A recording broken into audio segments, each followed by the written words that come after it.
সুপ্রিয় দর্শক শ্রোতা, সবাইকে শুভেচ্ছা। আজ 5ই আগস্ট। 1 বছর আগে এই 5ই আগস্ট বাংলাদেশে মুক্তিযুদ্ধের পক্ষ শক্তি পরাজিত হয়েছিল। বাংলাদেশের ক্ষমতা দখল করেছে পাকিস্তানি পন্থী একটি অপশক্তি। সেই 5ই আগস্টকে কেন্দ্র করে বাংলাদেশে আজ থমথমে অবস্থা চলছে। এই কারণে বাংলাদেশের নানা জায়গায় নানা রকম অপচেষ্টার খবর পাওয়া যাচ্ছে। এই বিষয়গুলো আপনারা নজর রাখবো। একটা বিষয় আমি প্রথমেই আপনাদের সাথে যেটা বলি, যে রাষ্ট্রপতির একটা বিবৃতি সোশ্যাল মিডিয়াতে ঘুরছে। সোশ্যাল মিডিয়া বিবৃতি ঘুরছে এইভাবে যে রাষ্ট্রপতি এই তথাগত জুলাই বিপ্লবের সমর্থনে একটা বিবৃতি দিয়েছেন এবং জুলাই বিপ্লবের এবং স্বৈরাচারের দোষর, মানে স্বৈরাচারের বিরুদ্ধে রাষ্ট্রপতি বলছেন। এটা হচ্ছে বিবৃতির মুখ্যভাবে আলোচিত বিষয়। স্বৈরাচার বলা হচ্ছে তাকে, যে প্রধানমন্ত্রী শেখ হাসিনা আওয়ামী লীগ রাষ্ট্রপতিকে পছন্দ করেছিল, রাষ্ট্রপতি সুনিয়োগ করেছিল এবং তিনি সেই আওয়ামী লীগ আমলের সর্বশেষ স্মৃতি হিসেবে এখন পর্যন্ত শাসনদণ্ড চালিয়ে যাচ্ছেন।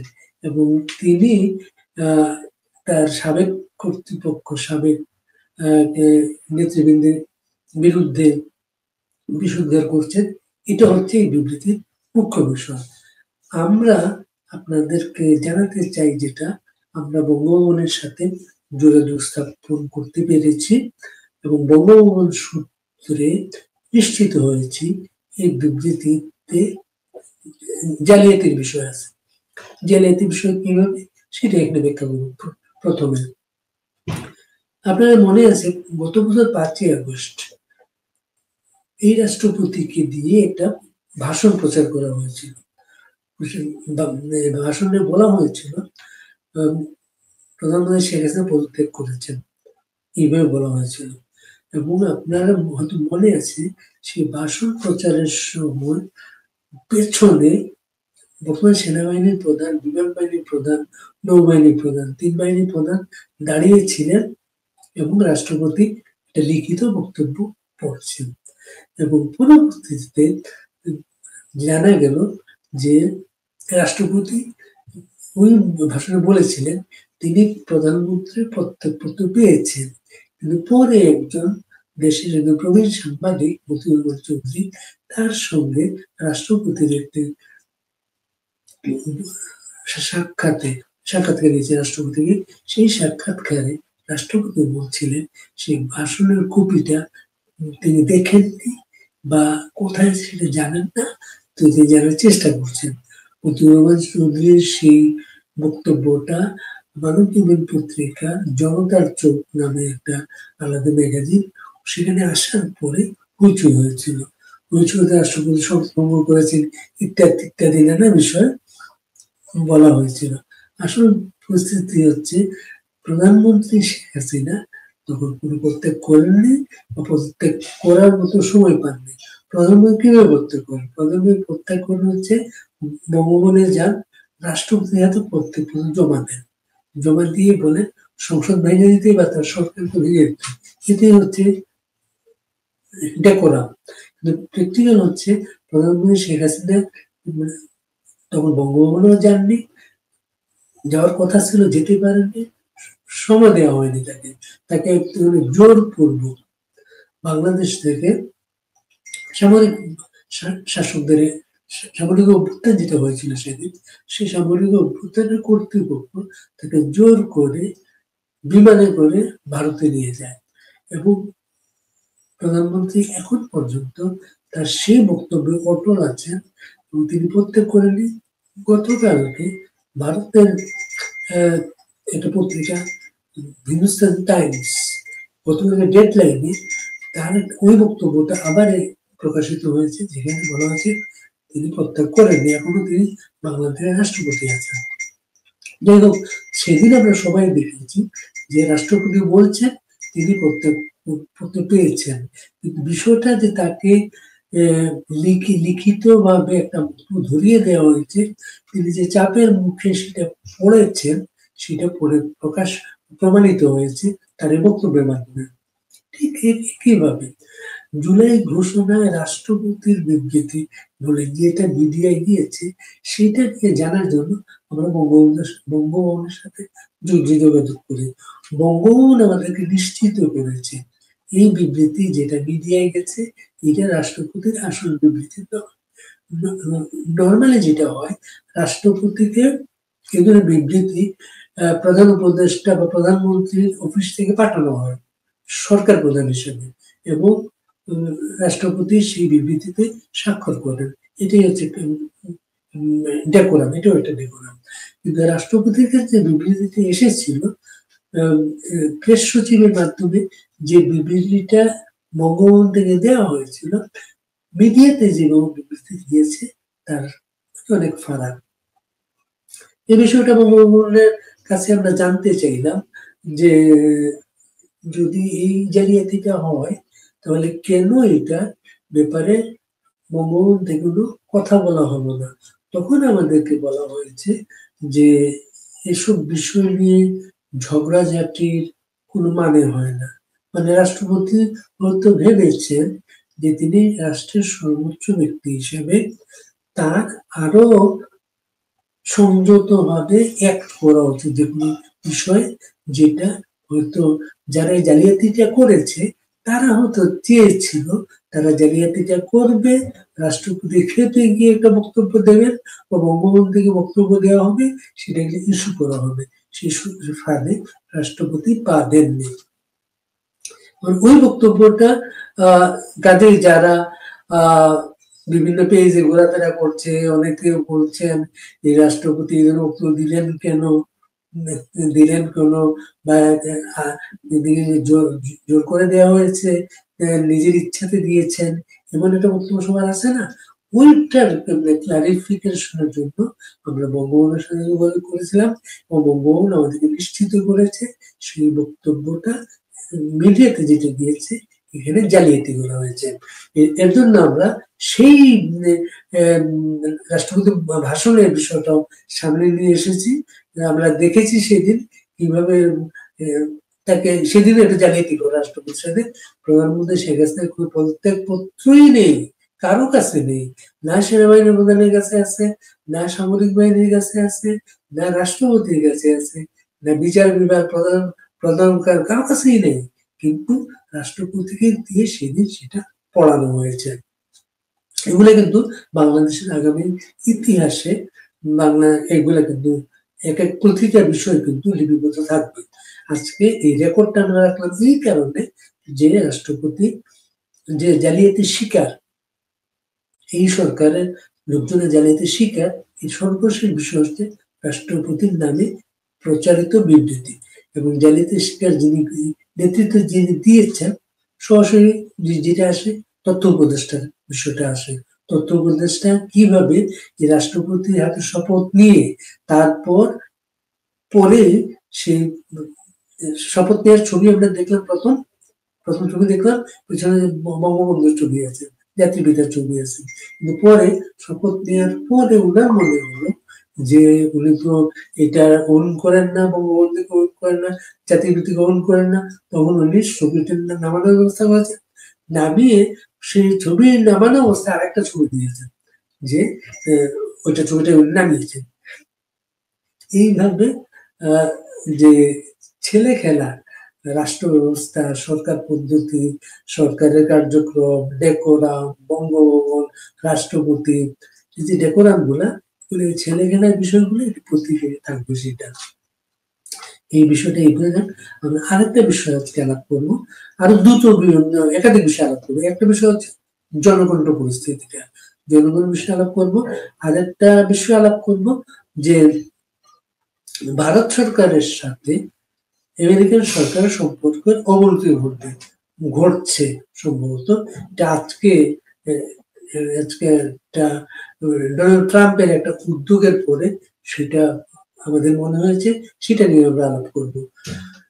জনকণ্ঠের বিষয়টা নিয়ে, জনকণ্ঠে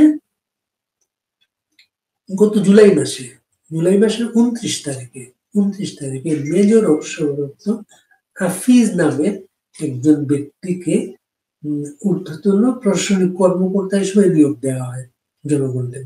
আপনারা জানেন জনগণ মুক্তিযুদ্ধের পক্ষের পত্রিকা হিসেবে প্রতিষ্ঠিত হয়েছিল। পরে বিএনপি যখন 2001-এ ক্ষমতায় আসে, এই পত্রিকাকে অর্থনৈতিকভাবে পঙ্গু করে দেওয়ার কারণে এই পত্রিকা সোজা দাঁড়াতে পারেনি। 111-এর পরে 111-এর সময় জনগণ সম্পাদককে গ্রেপ্তার করা হয়। তারপরে 2008-এর ইলেকশনে আওয়ামী লীগ ফেরত আসার পরে জনগণকে নানাভাবে সাপোর্ট দেওয়া হয়েছিল। কিন্তু বেশিরভাগ যে পত্রিকা মরে যায় সেটাকে সে করামিন দেওয়া যায়, কিন্তু সেটাকে মূল ধারায় ফেরত আনা যায় না, জনগণকে তাই হয়েছে। সেই পত্রিকাতে কাড়াকাড়ির কারণটা হচ্ছে এই পত্রিকা মুক্তিযুদ্ধের পক্ষের পত্রিকা। এই পত্রিকার মাধ্যমে যুদ্ধবন্দীদের বিচারের আন্দোলনটা বেগবান হয়েছে। এই পত্রিকার মাধ্যমে 1996 সালের আন্দোলনে বিএনপি আন্দোলনে এবং নির্বাচনে বিএনপি ক্ষমতাচ্যুত হয়েছে। সেই পত্রিকা আর রিপোর্ট রাজাকারদের যে সিরিজ, যেটা সেই সিরিজের বিশেষ সব আলোচিত চরিত্র যেগুলো ছিল, সেই মতিউর রহমান নিজামী, আলী হাসান মুজাহিদ, কামারুজ্জামান, কাদের মোল্লা, তারপরে দেলোয়ার হোসেন সাইদি,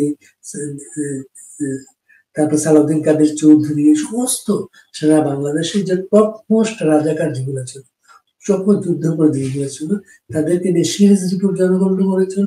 সেই সিরিজ রিপোর্টকে কেন্দ্র করে জনগণ আক্রান্ত হয়েছে, জনগণ সাংবাদিকরা বাংলাদেশের বিভিন্ন জায়গায় আক্রান্ত হয়েছিলেন। সেই জনকণ্ঠে জামাতিরা দখল করে তারা মাধ্যমে প্রচার করাচ্ছে তাদের গুণ কীর্তন। এটাই মূল বিষয়টা। এখানে মেজর হাফিজ, যার নাম রক্তিম জান্নাত, তিনি আজকে বিডি নিউজের একটা নিউজে তার নানা বিষয় চলে আসে। বিডি নিউজে রক্তিম যিনি, তিনি আওয়ামী লীগ আমলে ডিজিএফআই কর্তা ব্যক্তি ছিলেন, এবং কর্তা ব্যক্তি ছিলেন ওই অবস্থায় তিনি অনেক সাংবাদিককে হয়রানি করেছেন। সেই সাংবাদিকরা সাক্ষ্য দিচ্ছেন। বিডি নিউজে এটা আছে যে একাধিক সাংবাদিকের বক্তব্য সেখানে আছে, তাদের হয়রানির কথাগুলো আছে। সেই ব্যক্তিটি আওয়ামী লীগ আমলে একটা ছবিও আছে, বিডি নিউজে আছে। বিডি নিউজের ছবিতে আছে প্রধানমন্ত্রী শেখ হাসিনার সঙ্গে দাঁড়িয়ে একটা ছবি তুলছেন। উনি সেই আওয়ামী লীগ আমলে তিনি প্রধানমন্ত্রী শেখ হাসিনার কাছে এই বলে কাছে যাওয়ার চেষ্টা করলে কাছে যেতে পারেন যে তিনি একমাত্র সামরিক বাহিনীর লোক বা সাবেক কর্মকর্তা হিসেবে একমাত্র ব্যক্তি যিনি বঙ্গবন্ধুকে নিয়ে পিএইচডি করছেন। এটা বলে কিন্তু তিনি ফেসবুকে স্ট্যাটাস দিয়েছেন বা তার নানা পোস্টে সবসময় উল্লেখ করেছেন। এবং সবসময় বোঝা হচ্ছে তার নানা, যেমন আজকে আমরা 3টা পেজে, ফেসবুক পেজের কথা আমরা জেনেছি। একটা পেজ হচ্ছে আমার নেত্রী আমার অহংকার, তারপরে হচ্ছে আরেকটা পেজ হচ্ছে পরম্পরা, আর একটা পেজ হচ্ছে বঙ্গবন্ধু। 3টে পেজের মাধ্যমে তিনি ব্যবসায়ীদের কাছ থেকে চাঁদা নিতেন এবং প্রমোট করতেন এই পেজগুলাকে। এমনভাবে প্রমোট করতেন, আপনি জানেন ফেসবুকে আপনার পেজ থেকে আপনি প্রমোট করতে পারেন, টাকা খরচ করতে হয়। আপনি কোনো পোস্ট প্রমোট করতে পারেন, নানা প্রমোট করতে পারেন। এটার জন্য 5 দিন 7 দিন, নানা 1 মাস, নানা ডেট আছে, প্যাকেজ আছে প্রমোট করতেন। এবং এইভাবে কিন্তু আওয়ামী লীগের কাছে গিয়েছিলেন। এবং তার আরেকটা, যেহেতু গোপালগঞ্জের মানুষ, গোপালগঞ্জ বাড়ি, ওই আমলে গোপালগঞ্জের পজিটিভ নেগেটিভ দুটোই ছিল। পজিটিভটা হচ্ছে গোপালগঞ্জ হচ্ছে বঙ্গবন্ধুর জন্মভূমি, বঙ্গবন্ধু সেই মাটি থেকে উঠে এসে এটা প্রতিষ্ঠিত করে। আর নেগেটিভ গোপালকে ব্যবহার করে অনেক অনেক সুযোগ সুবিধা নিয়েছে। তাদের একজন এই মেজর হাফিজ, যার নেতৃত্বে আছে জনকণ্ঠ দখল হয়েছে। জনকণ্ঠের বর্তমান কর্ণধার শামীমা খান, তিনি সর্বশেষ একটা অডিও বক্তব্যে বলেছেন, যখন মেজর হাফিজকে তারা নেন তখন তাদেরকে বলা হয়েছিল তিনি খুবই চৌকস একজন অফিসার, তার সাথে সরকারের অনেক ভালো সম্পর্ক, উনি পত্রিকাটাকে ভালো চালাতে পারবেন, এমন একটা বক্তব্য এসেছে। এবং সেই 29 জুন, আপনি চিন্তা করেন 5ই আগস্ট সরকারের পতন হয়, 29 আগস্ট তিনি সেখানে জয়েন করেন। এবং তার আগে পর্যন্ত তিনি দৈনিক বাংলা পত্রিকার সাথে জড়িত ছিলেন। আপনি হয়তো জানেন দৈনিক বাংলা নামে খুব প্রভাবশালী একটা দৈনিক বাংলা ট্রাস্ট একটা পত্রিকা ছিল, যেটা এরশাদের পতনের পর বন্ধ হয়ে যায়। তারপরে সেটা আওয়ামী লীগ আমলে দৈনিক বাংলা নামে আবার যিনি নাফিজ বলে একজন ব্যবসায়ী, তিনি এটা চালুর উদ্যোগ নেন। এবং দুজনই বলা হতো হাফিজ নাফিজ দুই ভাই, এভাবে বলা হতো। তারা এই দুই ভাই মানে একসাথে থাকা মানে হচ্ছে যে কোনো মুশকিল আসা, এমন একটা অ্যাপ্রোচ ছিল সেটা। জনকণ্ঠ অর্থনৈতিকভাবে খুব সমস্যায় ছিল, বেতন দিতে পারছিল না, সার্কুলেশন নাই, বিজ্ঞাপন পায় না, নানা সমস্যায় ছিল।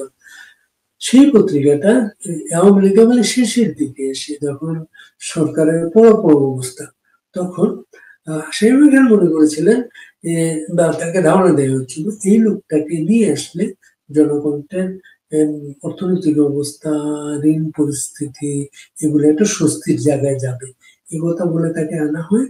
এবং শামীমা খানের অডিও বক্তব্যে আছে লোকটা ভালোই ছিল, ভালো কথা শুনেছি তার কথা, কিন্তু তার নেতৃত্বে এত কিছু হলো।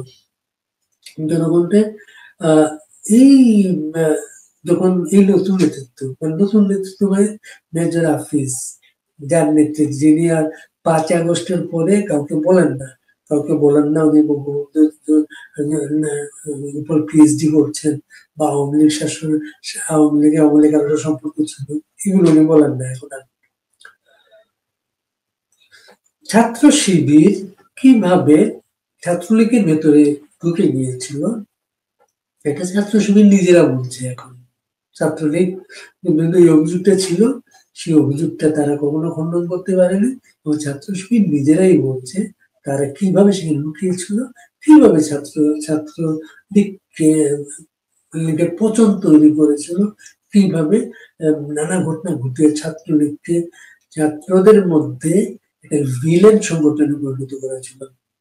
আজকে স্পষ্ট হাফিজ তেমন একজন যিনি ছদ্মবেশে প্রধানমন্ত্রীর কাছে পর্যন্ত পৌঁছে গিয়েছিলেন, এবং ডিজিএফ এর পক্ষে সেনাবাহিনীর সাবেক একজন কর্মকর্তা সেনাবাহিনী আর চলে গিয়েছিলেন, এবং তিনি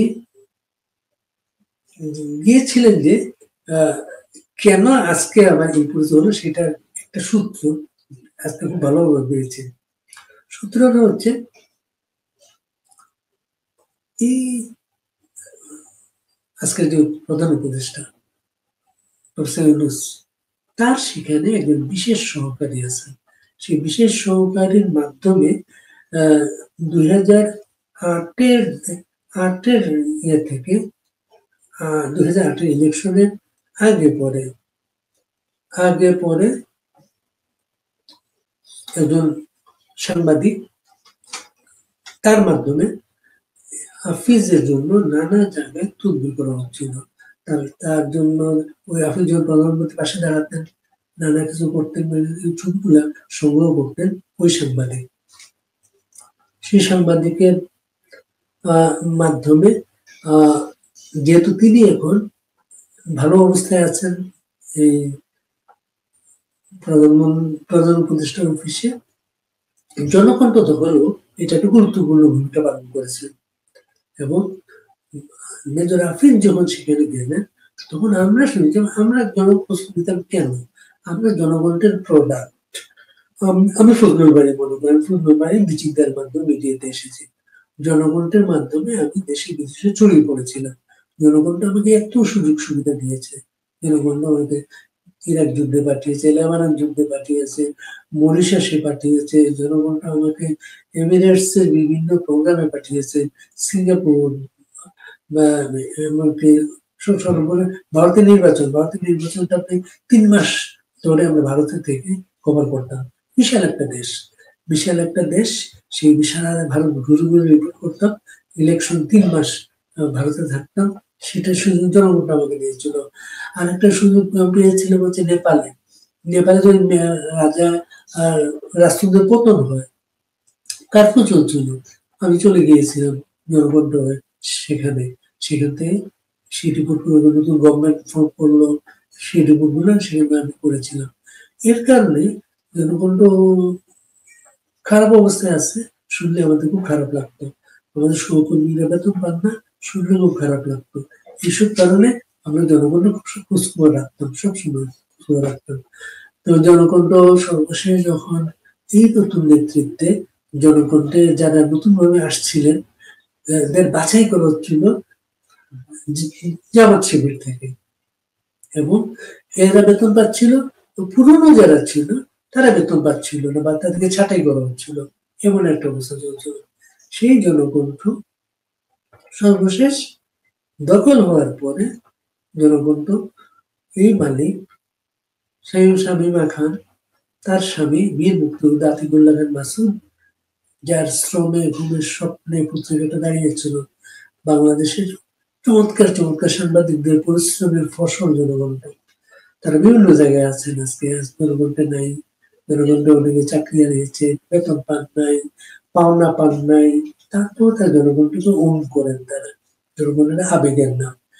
সেই জনকণ্ঠে পুরনো কর্মীরা ছাঁটাই হয়ে যাচ্ছেন, বেতন পাচ্ছেন না, টাকা পাচ্ছেন না। নতুন যারা আসছেন তারা টাকা পাচ্ছেন, তারা বেতন পাচ্ছেন। এগুলো আমরা শুনতাম, কষ্ট পেতাম সেটা। শামীমা খানকে যেহেতু পত্রিকাটা ঋণে জর্জরিত, তিনি হয়তো ভেবেছিলেন যে এই লোকটা তাকে ঋণ মুক্তির একটা পথ দেখাবে, এমন হয়তো উনি আশা করেছিলেন। কিন্তু আজকে এই পত্রিকা আপনি ইস্কাটন রোডে যদি যান, আপনি সেই ভবনের দিকে তাকিয়ে থাকবেন। আপনি বাংলাদেশের পত্র পত্রিকার ভবন এত চমৎকার হতে পারে, এটা কেউ আগে ভাবিনি আমরা। এই পত্রিকাটা মতিঝিলে একটা ভাড়া ভবনে প্রথম অফিসটা ছিল মতিঝিলে। আমি মতিঝিলে এসে অফিসে আমি কাজ শুরু করি। মতিঝিল অফিস যখন আমি ছিলাম, আমার কোনো চেয়ার টেবিল ছিল না। আমি রাতের বেলা সম্পাদক থাকে না, ওদের এই চেয়ার খালি চেয়ার টেবিলে গিয়ে বসতে পারবে। এইভাবে আমার কাজ শুরু। শেষে বলে ইস্কাটনে আসে সেটা। ইস্কাটনে যেহেতু আমি ইস্কাটনে থাকতাম, আমার একেবারে বা আমি যে বাসায় ভাড়া থাকতাম, মানে ইস্কাটনে আমার গলি থেকে বেরোলেই সামনে জনগণ ভবন। এমন ভাবে জনগণটা আমাদের সাথে জড়িয়ে ছিল সেটা। সেই কাগজটা আজকে কিভাবে চিনতে হয়েছে আমি একটা উদাহরণ দিই। প্রেস ক্লাবটা, জাতীয় প্রেস ক্লাবটা, জাতীয় প্রেস ক্লাবের সাবেক নেতৃত্ব যারা ছিলেন, প্রেসিডেন্ট ছিলেন, সেক্রেটারি ছিলেন, তাদেরকে তাড়িয়ে দিয়ে এই নেতৃত্ব বসে গেছে জাতীয় প্রেস ক্লাবে। এবং বাংলাদেশে অনেক সাংবাদিক আছে জেলে, বাংলাদেশে অনেক সাংবাদিকের নামে আজকে হয়রানিমূলক হত্যা মামলা, সাংবাদিকের নামে হত্যা মামলা। পৃথিবীতে এটা খুব বাজে দৃষ্টান্ত হয়ে থাকবে। ইংরেজ সরকারের জন্য কীর্তি বাংলাদেশে ইতিহাস থাকবে, এই একটা ঘটনা থাকবে যে কত সাংবাদিককে তিনি জেলে পুরে রেখেছিলেন, মিডিয়ার স্বাধীনতা হরণ করেছেন এবং সাংবাদিকদের বিরুদ্ধে হত্যা মামলা দিয়েছিলেন। সেই জনকণ্ঠ যারা দখল করেছে, পুলিশ আসে নাই। একটা একটা প্রাচীন একটা জনগণের পরিচিত একটা পত্রিকা মিডিয়া হাউস সে দখল করে ফেলেছে, বললো আইন শৃঙ্খলা বাহিনী এগিয়ে আসে নাই। কারণটা হচ্ছে পেছনে ইউনুস অফিস। ইউনুসের অফিসটা কি? ইউনুস, প্রফেসর ইউনুস গ্রামীণ ব্যাংক ইউনুসের নানা কেলেঙ্কারির কথা। জনগণ তো আবার বলে এখন থেকে চাপা হয়েছে, এবার ইউনুস নোবেল পুরস্কার পান। জনগণ তো সেই আমেরিকায় রিপোর্টার পাঠিয়ে এবং নোবেল পুরস্কার তো আমেরিকায় না, সুইডেনে যেখানে, ওইখানে তো রিপোর্টার পাঠিয়েছিল, প্লাস মাইক্রো ক্রেডিটের সম্মেলনে। তখনও আমার প্রধানমন্ত্রী ছিলেন শেখ হাসিনা এই কভারেজ গুলা জনগণকে সবচেয়ে ভালো কভারেজ করেছিল রিপোর্টার, যেমন একটা খুলছে জনগণকে, যেমন সারা পৃথিবীতে রিপোর্টার পাঠাতো না ইভেন্টে। এই যে আমি যখন তোমরা দেশে গেছি, কারণটা হচ্ছে জনগণ নিজের রিপোর্টার পাঠাতো সব জায়গায়। সেই ইউনুস গভর্নমেন্ট যেহেতু জনগণ কত আওয়ামী লীগ আমলে ইউনুসের ঋণ কেলেঙ্কারি, টাকা পাচার, নানা কিছু। আমি একটা ঘটনা বলি, আমার হাতে একটা রিপোর্টের কথা গল্প বলি। 96 আওয়ামী লীগ পাওয়ারে আসে, তখন গ্রামীণ ফোনের অনুমোদন দেওয়া হয়। গ্রামীণ ফোন এর আগে সিটি ছিল একমাত্র ফোন ছিল, আর কোনো ছিল। শেখ হাসিনা এসে গ্রামীণ ফোন এবং এবং আরো কয়েকটা ইয়ে দেন। তখন ইনকামিং কল ছিল, আপনি ফোন করলে এটার জন্য চার্জ আপনাকে দিতে হতো, এবং ইনকামিং কল ছিল। এই ইনকামিং কল আওয়ামী লীগ তখন টেলিফোন মন্ত্রী ছিলেন মোহাম্মদ নাসিম। ইউনুস কলটা বন্ধ করা হয় আওয়ামী লীগ গভর্নমেন্ট। বন্ধ করার পরে ইউনুস খেপে গিয়ে তার মার্কিন কংগ্রেসম্যানদের দিয়ে চিঠি আনান এখানে। 5 জন কংগ্রেসম্যানের চিঠি লেখেন বাংলাদেশ গভর্নমেন্টকে, এবং বললেন ইউনুস তাদের বন্ধু, তাকে যাতে তাকে দেখে রাখা হয়। আমেরিকান এই চিন্তা বলে না যে তার ওই ইনকামিং কল মানে বন্ধ করছে, এটা চালু করে এইভাবে বলে না, কিন্তু তারা এইভাবে বলে সেটা। তো ওই চিঠি আসার পরে আমি চিঠিটা পেয়ে যাই, চিঠির কপি পাই, চিঠির কপি পেয়ে ওটাকে আমি রেকর্ড করি। সেটা শেখ হাসিনা একটা গুণ ছিল, এই পরোয়া করতেন না ওই ক্যাম্পাস নাকি চিঠি দিচ্ছে, এটা কি পরোয়া করার নাই। ইনকামিং কল সাধারণ মানুষের কষ্ট হয়, সেটা উনি মানতেন, সেটাই পরোয়া করার নাই। ঠিক আছে, যুদ্ধাপরাধীর বিচার বন্ধ করার জন্য কত ভাবে বাইরে থেকে প্রেশার করা হয়েছে, পরোয়া করার নেই। শেখ হাসিনার এই কারণে সেটা ইতিহাসে স্মরণীয় থাকবেন। কারণ হচ্ছে এই যুদ্ধাপরাধীর বিচারের বিষয়টা আমরা যারা জাহানার ইমামের নেতৃত্বে, কর্নেল কাজী নুরুজ্জামানের নেতৃত্বে, শাহীর গুলির নেতৃত্বে আমরা যেদিন শুরু করেছিলাম, তখন আমরা স্বপ্ন দেখতাম বিচার হবে যে এটা বিশ্বাস করতাম না। শেখ হাসিনা সেই স্বপ্নটা বাস্তবে পরিণত, শেখ হাসিনার কারণে এটা বিচার হয়েছে, বিচার হতো না সেটা। সেই বাংলাদেশে সবাই টার্গেট, আওয়ামী লীগের গন্ধ আছে, শেখ হাসিনার কোনো গন্ধ আছে, জনগণটা শেখ হাসিনার গন্ধ, সবাই টার্গেট। সেই জনগণটা দখল করার পরে তারা কি করেছে, জনগণটার মালিক শামীমা খান সম্পাদক, তার 2 ছেলে, লোকজন শিল্প পরিবারের কর্মকর্তা, এদের সবাইকে ওই পত্রিকার হাউসে অবাঞ্ছিত ঘোষণা করেছে। এবং তারা এই দখলটা করেছে, প্রেস ক্লাব যেমন দখল করেছে না, এই দখলের সাথে তাদের সাংবাদিক ইউনিয়নের পক্ষ আছে, তাদের সাংবাদিক বিএনপি জামাতের যে সাংবাদিক ইউনিয়ন, সেই সাংবাদিক ইউনিয়নের জনগণ সম্পাদক মন্ডলীতে আছেন, এইভাবে করে তার জনগণ দখল করেছে। আর পুলিশ আসলে কেন, সেই বিশেষ সহকারী ইউনিসের অফিসে বসে, তিনি পিছনে আছে, কাজে পুলিশ আসে নাই, বিচার নেই, একটা হাউস দখল হয়ে গেছে, মিডিয়া হাউস দখল হয়ে গেছে। এই অবস্থা জনগণের আজকে, জনগণটা প্রতিদিন খারাপ অবস্থা যাচ্ছে। এটা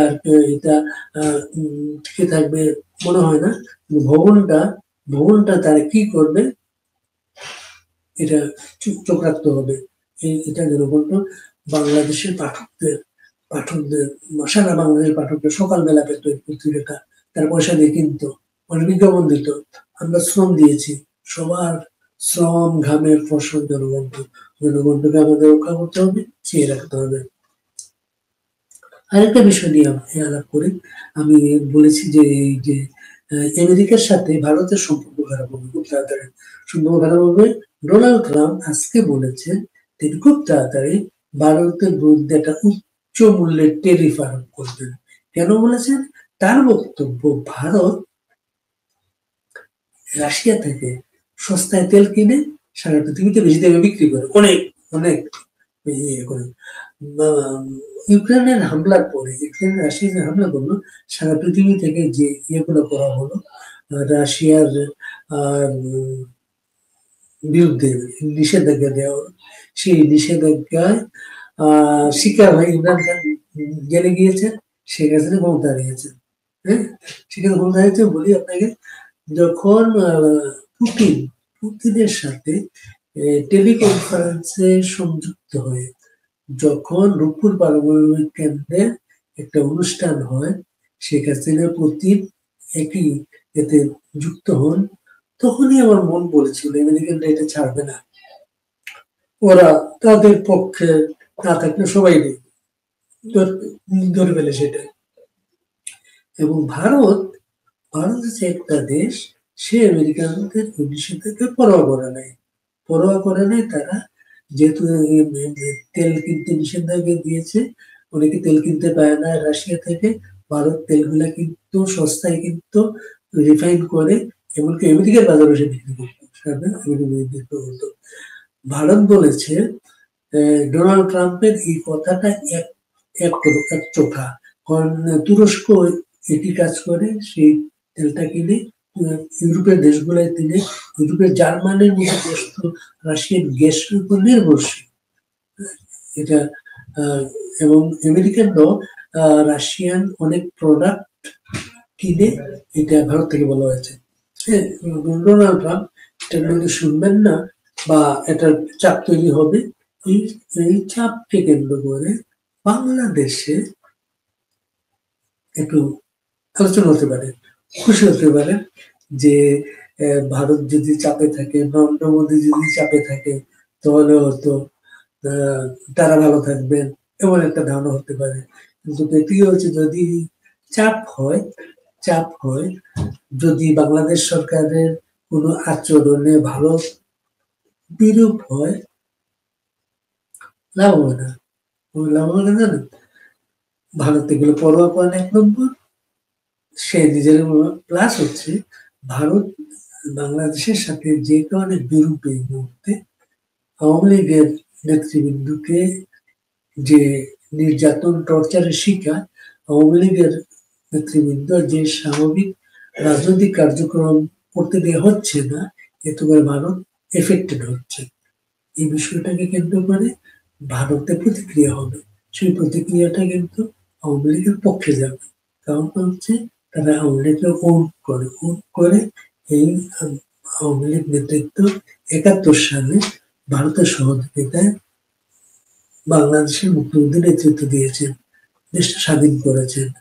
বাংলাদেশ শেখ হাসিনার আমলে ভারতের সাথে সম্পর্ক একটা চমৎকার একটা পর্যায়ে গিয়েছিল, সেটা বাংলাদেশের খুব দরকার ছিল।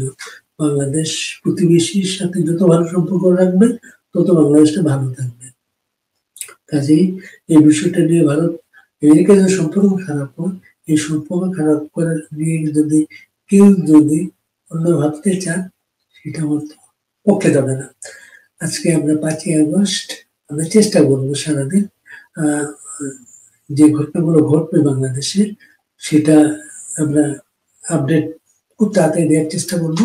আর হচ্ছে যদি সম্ভব হয়, যদি বঙ্গবন্ধু আজকে যে সম্পর্ক তৈরি হয়েছে, বঙ্গবন্ধু যদি আমরা সংকেত পাই, সেখান থেকেও আমরা তথ্য সংগ্রহের চেষ্টা করবো এবং বঙ্গবন্ধুর সাথে যুক্ত হওয়ার চেষ্টা করবো।